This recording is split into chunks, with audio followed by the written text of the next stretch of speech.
What's up, guys? I'm Chad Barnes, and welcome to the channel. Here, it's all about real car talk, from simple fixes to smart driving tips and keeping your ride in top shape. If that sounds good to you, go ahead and give the video a thumbs up.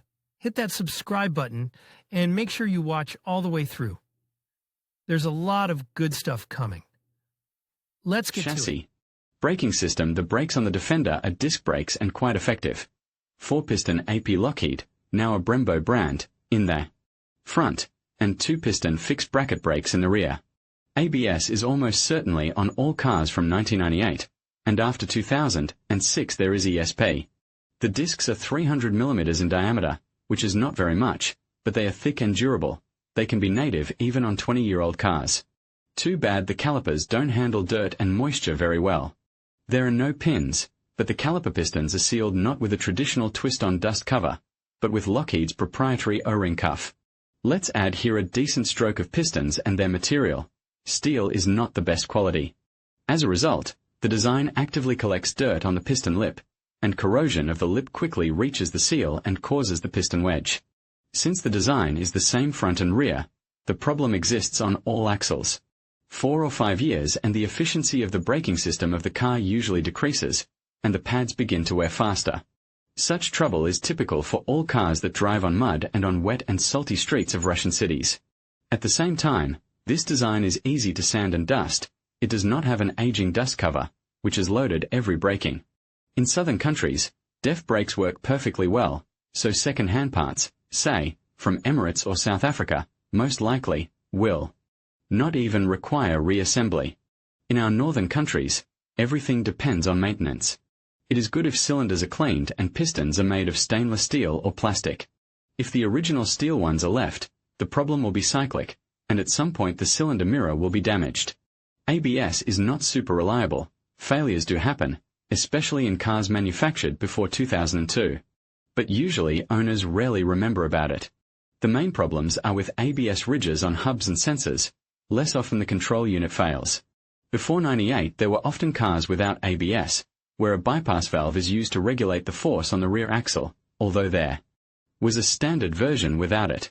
The nuance is that in any case the brake system circuits are divided here into front and rear, and not diagonally, as it is accepted on later cars. Handbrake here is drum, and it stands on the transfer box, in the old-fashioned way. It serves for a long time and works quite well, and brakes all 4 wheels. Detail original price of non-original 2 brake system front brake pads 5829 Pagid 1824 Ferodo 2067 brake. Pads rear 2845 Zekut 905 Ferodo 1938 brake disc front 298 by 245 201 Zekut 1977 Ferodo 2647 brake disc rear 290 by 135 427 Zekut. 1965 Girling 1957 suspension. The stick suspension is theoretically unkillable and seemingly primitive. In practice, it is not so easy to adjust. It is sensitive to elevator, as well as the geometry of both frame and axles. And there are sophisticated solutions like asymmetrical silent blocks, changing the height of panel rods, replacing them with what? Mechanism, installing dampers, moving the mounting points of shock absorbers to compensate for the reactive moment and even the rods. Most likely, in a car older than 5 years, the suspension will be far from stock. A small elevator for beefy wheels, new shock absorbers, often with a remote tank to confidently roll on the dirt in full load, entail further modifications. If we talk only about the resource, then it is better to measure it in years, because for this configuration, the life of rubber elements, of both the clubs themselves, and the elements of attachment of shock absorbers and stabilizers of transverse stability is important. Mileage between replacements is often not that long, but dirt and moisture are very aggressive to the rubber. Depending on the purpose of the car, the suspension is rebuilt every 5 to 10 years.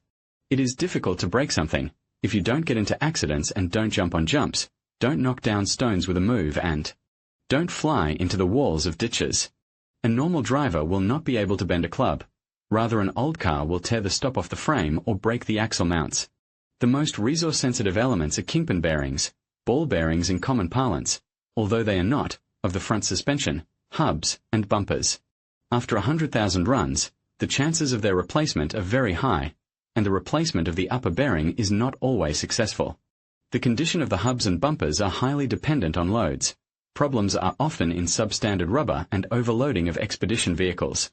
Your first task is to make sure that the suspension performs its function and that the axles are firmly on the ground and ride level. Be sure to take a ride and estimate the distance between the centers of the axles. To do this, take a tape measure and measure the distance between the centers of the hubs on the right and left. You don't even have to hang the car. The distance should match exactly. If there are discrepancies, it means that the axles are crooked. Stock suspension is inexpensive to repair, and even with tuning from specialized suppliers, too. It is possible to check the condition of fasteners of each club, even without driving the car to the elevator. Only the tire iron should be taken longer. Under load it is difficult to squeeze a couple of silents of fastening of a club to the beam of the bridge and a stop on the frame. If the tuning was very deep, with the use of non-standard solutions, the cost of tidying up may be comparable to the value of the car and may not be profitable at all. Detail original price of non-original 2 suspension front wishbone assembly 64 513 not available axle arm. Silent block 1 535 Brit part 436 car 5 793 kingpin axle, ball, 5 482 Brit part 1 865 club frame bushing 263 Brit part 192 polyurethane. 252 front hub bearing 3 934 Brit part 838 senior 1079 front shock absorber 10 694 terra firma 4800 steering gearbox with GUR. Is a sturdy thing, but on cars of 20 plus years of age it is backlashing and prone to leaks on the body at overloads. And it is a frequent phenomenon, if the rubber is non-standard, and the operation is off-road. The gearbox is expensive to rebuild, and it is difficult to find a second-hand one. It is not the same circulation of the car. From Discovery Series I of the first and second generation, the steering gear fits on the frame perfectly, but it is necessary to change the bipart. From Range Rover P38 without modification of mounts, usually not, although there the gearbox is stronger and costs less. Otherwise, it is necessary to keep an eye on a lot of connections. It is desirable to install reinforced tie rods, steering link guards, and steering damper, even with stock wheels. Leaks in the hydraulic power steering system add spice to the service. Hoses are softened in many respects due to weak radiator of the system. The oil under load heats up a lot. The price for new elements is traditionally high. Transmission. Common problem since Defender is the car, which has a mileage on roads usually comparable to off-road. It is necessary to carefully check the condition of all spline joints, crossmembers, and even the geometry of axles when buying. Well, and check the operation of all modes of the transfer case and axle locks should not be formal. If there are pneumo blocks, then check the entire system is also mandatory, as well as information about who and when all this happiness installed. All works on restoration can easily cost hundreds of thousands of rubles and months of time. It is very important to know who did what, to have documentation and names of all used units. It is desirable before the car stands in an impenetrable topi. Mechanical boxes, there have been no bad gearboxes put on the Defender. But if you have a 200 TDI, 300 TDI, or even earlier car, the condition of the box may be bad. But, fortunately, compatibility within families is excellent, and you can always find something newer to replace it. The LT77 box, or rather LT77S, its reinforced version found on the Defender, is quite an old but interesting product. It is the result of modernization of Jaguar boxes, and the number 77 means the distance between the primary and secondary shafts in millimeters. By the standards of old truck designs it is not much, but by modern standards it is quite a lot. Among curious design solutions are forced lubrication by pump and tapered bearings. In general, the design is reliable, with a strong cast iron main gear case, but its torque limit is small, primarily due to weak shafts. Especially in the D or E series boxes, this is the last digit of the serial number. The more common F and H series boxes are not very good in this respect either, but are considerably stronger due to larger bearings and coarser gears. Defender was equipped with variants under long stick, high shift knob of 50A, 51A, 52A, 56A, 60A, 61A series. The main problems are wear of synchronizers of first and second gears, breakage of shafts and gears, bearings in early series and oil leakage. The last trouble is usually fatal for the box. After trips without oil it usually cannot be restored. But a little water in the oil is not such a problem, if you change it in time. And yes, rear gear is not synchronized at all, so grinding when engaging is not a malfunction. Life varies a lot depending on usage. There are cars with still original gearboxes with mileage over 300,000, but this is an atypical variant. Repair is often expensive, because the prices for British spare parts are very high. Installation of a contract box of this type with Discovery is not the best idea. It will require a complete redesign of the gear mechanism. Yes, and MKP itself is old. It is better to replace it with R380, which will be discussed below. But first, let's mention one exotic variant. The LT8595 gearbox is also called Santana. Rover developed it for the Spanish version of the Santana PS10, but also bought it from the Spanish and equipped its own cars. First of all, this gearbox from 84 to 91 years was equipped with cars with V8 engines. Less often it could be found on turbo diesel cars for the military. The design is more modern than LT77, shaft spacing is longer, less stress on the gears, the housing is aluminum, the box itself is lighter, and cooling is better. Too bad the bearings proved to be a problem. The transition from tapered to normal radial bearings did not go smoothly. The designers obviously did not take into account some of the loads. Damage to the bearings and bearing seats of the primary and secondary shafts in the first years of production were very common.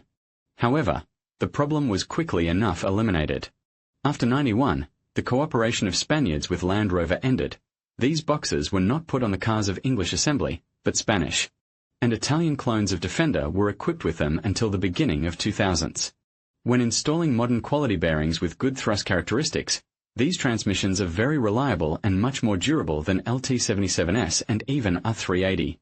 Replacement with 380 box is very complicated by other dimensions of the unit and rework of literally the whole environment. The R380 box, which was used from 1995 until 2006, is essentially a product of a deep modernization of the LT77S. It has the same tapered bearings, cast iron housing and the same center-to-center spacing. And also forced lubrication, but with external cooling of the box oil. On 77S such variants were only for combinations with V8 engines. R380 is noticeably stronger than LT77S and withstands 380 Nm of torque without any problems. Tapered bearings are still weak, and their wear leads to the appearance of longitudinal play of shafts and accelerated wear of shift, forks, synchronizers, and clutches. So at the first problems, it is highly recommended to put reinforced bearings with the maximum dynamic load of 35.5 and 44 knots respectively, against 27.4 in stock versions. It is necessary to replace the rear shaft thrust bearings, those in the aluminum housing. Here, the bearings can be first of all in 4th and 5th gear. Clearly audible sound of the box in neutral is usually a failure of the clutch or front main shaft bearing.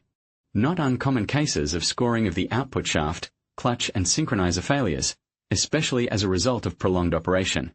With worn bearings, but in most situations you can do with reassembly with polishing. Short bell housing variants on older Defenders are rare, but are generally compatible with other second-hand A380S in terms of stuffing. Repairs are not cheap, but quite possible. Good thing there are good sources of parts, both stock and improved. There are used boxes. For dismantling, there are bearings. In addition to replacing bearings, it is highly recommended to install a temperature sensor for repairs. This prevents destruction of the box in case of bearing damage or water ingress. The clutches in all variants of Rover boxes are fairly simple, and the main problem is the quality of the dampers. In hard off-road use, backlashes appear before friction pads burn up. After 2006, the cars with diesel engines began to install a Ford Box GetRag MT82 from Transit. It is a strong, reliable, and modern unit, according to marketing experts. The truth is that this 6-speed gearbox in theory is more torquey, lighter, and more technologically advanced. But in practice, the quality of gears is very poor. They crumble at any excessive load. And on off-road, shock loads are the rule rather than the exception. The technology of sintering was not very successful. Especially suffer gears of the 6th gear, but if you do not immediately send the box to the service, the products of destruction of one of the rows will destroy everything else. The fact that the closest box relative is a Transit adds a specific problem. Because of high mileage, it is almost unreal to buy a live MCP, removed from the bus. Prices for new ones are 2,000 to 3,000 euros. About the same amount will cost a complete rebuild. In the US, owners of Mustangs with the same automatic transmission which categorically did not fit the powerful sports car, even managed to file a class action lawsuit against Ford. As a result, in the US, the box was replaced with a reinforced MT82D4 for everyone. On commercial vehicles, the box is sometimes changed to more resourceful MT75 or early 5-speed version MT82, but on Defender no one has not bothered with such modification.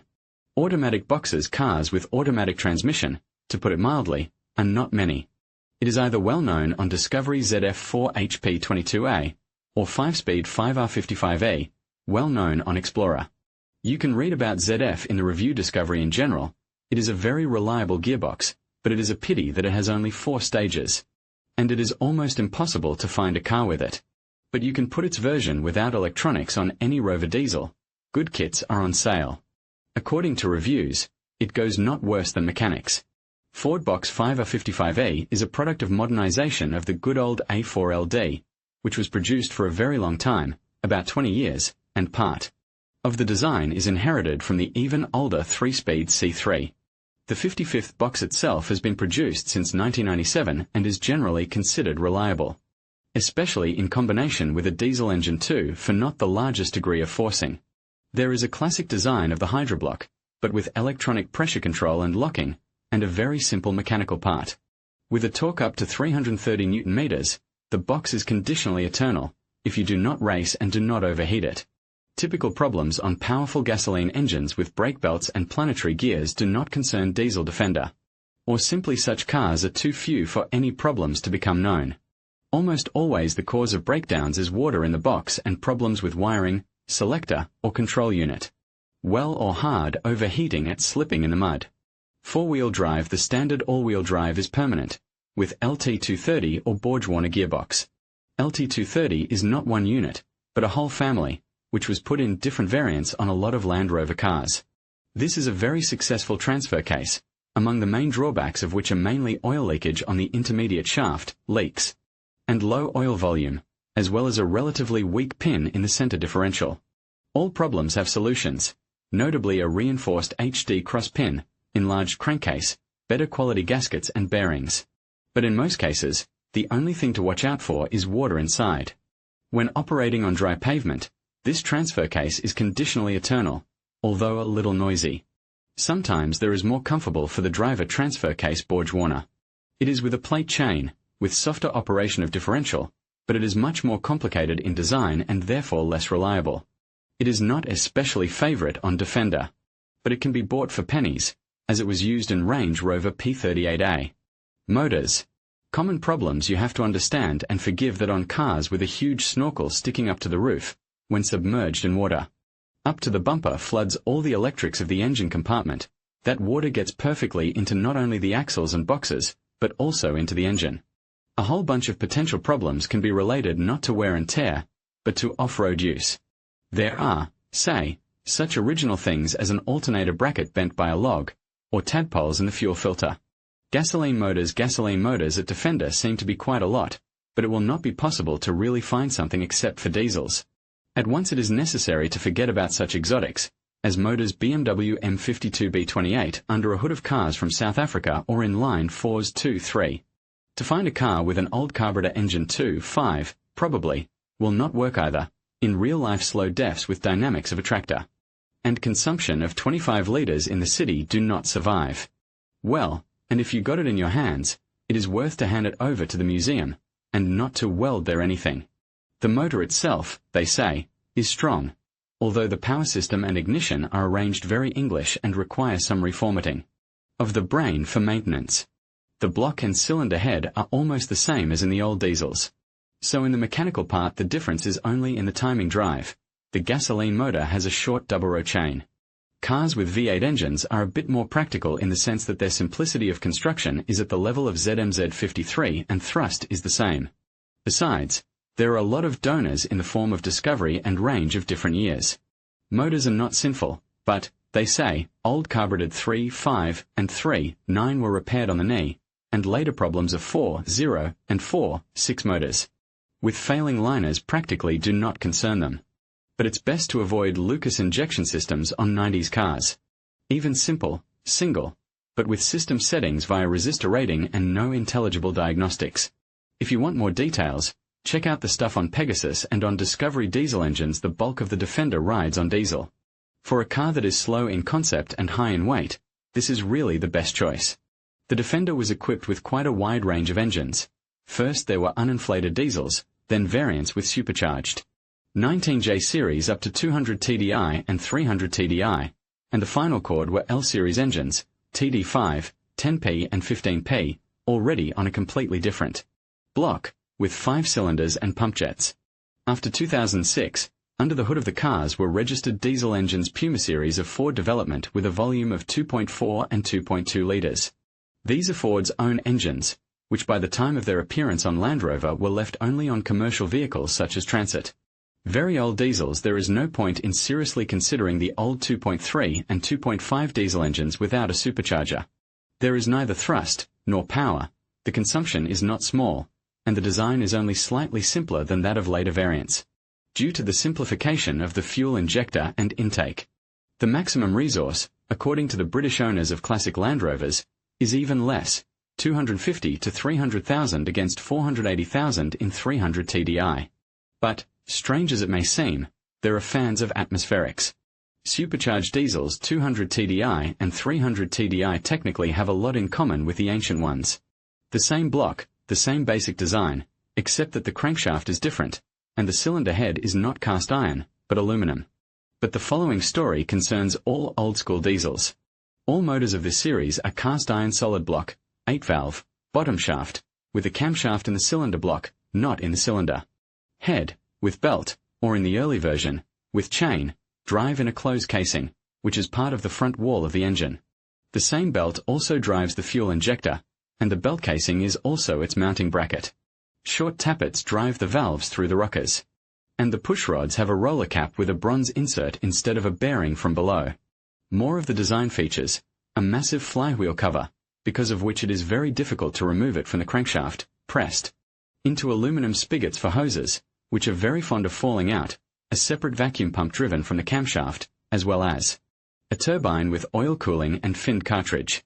In general, it's a big, in some places ridiculous design, requiring a lot of extra tools and effort during assembly-disassembly. And, unfortunately, its reliability is not very high. The timing mechanism hidden deep inside the engine still suffers from belt breaks. The diesel does not bend valves, but breakage of rocker arms, rockers, bent pushrods, and killed bushing of roller tappet at such an emergency is a common thing. And the weak fastening of the axis of the rockers is just an element of insurance. When installing more powerful bolts, the chances of breakage of valves and tappets are significantly increased. The belt tears not only when the replacement interval exceeds 80,000, but also when dirt, water, and oil get into the casing through the lower drain valve, water freezes there, the TNVD wedges or the camshaft jams in the liners. In general, just in those situations, which are Frodis often happen, massive pistons seem to last forever. In fact, heavy pistons are very sensitive to the quality of oil, rings are easily coked at overheating, and the piston skirt is easily seized. The cylinder head, which is cast iron or aluminum, also looks solid, but in fact cracks still appear on it over time. Valve seats wear badly, and its plane leads easily at the slightest overheating. A low expansion tank increases the chances of the system being flooded. Numerous gaskets require attention and frequent replacement. Oil seals do not last very long either and can leak not only oil from the block, but also water inside. Maintenance of the motor is complicated by the fact that the size of the fasteners is imperial. It requires a set of special heads, plus a set for unscrewing the broken bolts. Well, and in general it is not even a motor of the 70s, but originally of the 50s. The first motors of the series appeared in 1957. Nowadays such a motor is appropriate mainly on museum specimens. The main argument of the fans of the old Ford's 2.5, in addition to the imaginary infinite resource, the simplicity and reliability of mechanical fuel injectors, their complete undemanding to the presence of power supply and insensitivity to EMI. For the military it was really important, so the British Army for a long time bought 300 TDI, when civilian cars already came with TD5, but it is hardly important for normal operation, even with frequent trips to the mud. And, by the way, Purely mechanical fuel injectors were only on 200 TDI and older, and on 300s there were already pumps with electronic regulation, most often Bosch VP30. Opinions about the reliability and maintainability of this iron are often extremely negative. Diesels from the 90s, there is no sense to tell about the inline 5 TD5 for a long time. We recommend those who wish to read the Review Discovery 2, where this engine is the main one. In short, the motor turned out to be not only more powerful, but also much stronger than its predecessors, and the design is more convenient in maintenance. It has its weak points, the same wiring to the pump jets, but in general it is much better than 300 TDI and its predecessors in literally everything. It has a better piston, a more powerful oil pump, is less sensitive to oil change quality and intervals, and is better able to handle full immersion in water. The difference in power, it would seem, is insignificant. But in practice, the 122 horsepower motor provides much better acceleration dynamics than 111 horsepower 300 TDI, not to mention earlier ones. First of all, due to much more modern fuel equipment. Ford diesel's motors of the Ford Puma series, which appeared after 2006, leave a double impression. Yes, they are still much more rational and modern engines. But they also have enough disadvantages. The Defender was equipped with motors of the second and third generations, only with a single-row chain, and after 2011 on motors 2.2, also with an unsuccessful oil pump. Typical problems of the entire line are antifreeze getting into the oil due to the design of the heat exchanger, unsuccessful design of Denso fuel equipment, when the return drain goes directly to the fuel injector, and not to the tank, bypassing the fuel filter. As a result, any problems with injectors and pump cause a very quick breakdown of the entire fuel system. And the pump cannot tolerate dry running, and its priming is weak. It is necessary to carefully follow the instructions for filling the system with fuel and regularly change the fine filter, better only on the original.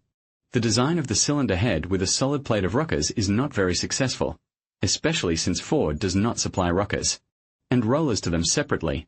As a result, the breakage of one means a large repair with replacement of the entire plate. In addition, when oil injectors fail, pistons are almost guaranteed to crack, and liners at mileage 200 plus the motor can be scuffed for no apparent reason. Although there is an opinion that the recommended low-viscosity oil 0W20 simply does not suit the motor, which was developed for 5W40 oils. Special attention to oil pumps on 2.2 engines. After 2011, the oil pump on these engines became a slide pump, with a life of 80 to 100,000, after which the blades break.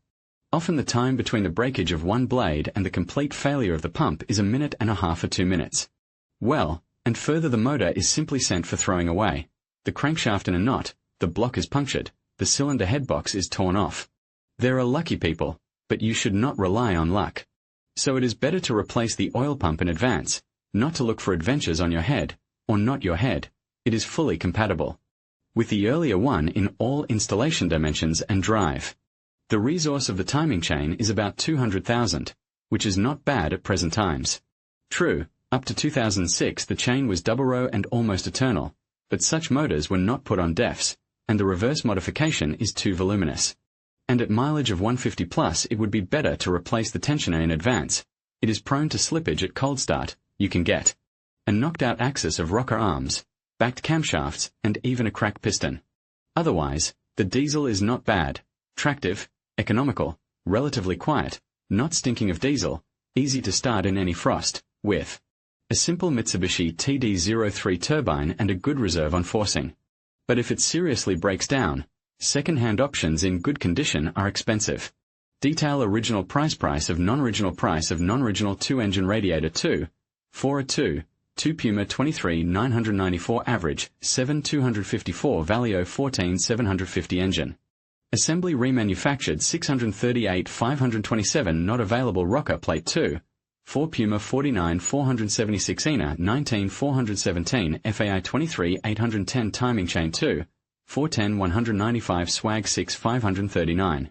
ZZVF 1 341 2, 4 timing kit not available all 4 motors 11 362 BGA 16 652 9 513, without stars.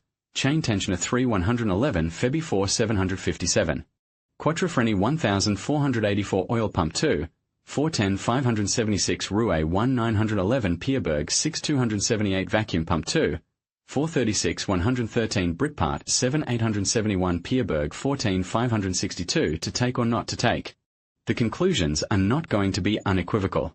One could advise to look for the freshest possible cars, but after 2006 DEFs have obviously weaker ICP and far from ideal motors, even if the most modern. Perhaps, the best choice is a car where certain peculiarities of the design are taken into account. For example, if we are talking about a relatively fresh version, it has already replaced the oil pump or budgeted for this event. Well, and the key value, as always, has the style of operation. A well-maintained Defender can be still vigorous at the age of 20. And after careless operation it can be a corpse at the age of 8 to 10 years. In conclusion, while the Land Rover Defender is celebrated for its rugged capabilities and off-road prowess, it's essential to be aware of its potential pitfalls. The issues with the brakes being sensitive to water can pose a significant risk, especially in challenging conditions. Additionally, the 2.2-litre engine's vulnerability due to oil pump failures can lead to frustrating breakdowns. Regular maintenance and vigilance are key to ensuring that your Defender remains reliable and ready for adventure. Always stay informed and proactive to enjoy the full potential of this iconic vehicle. Thank you for watching, and drive safely.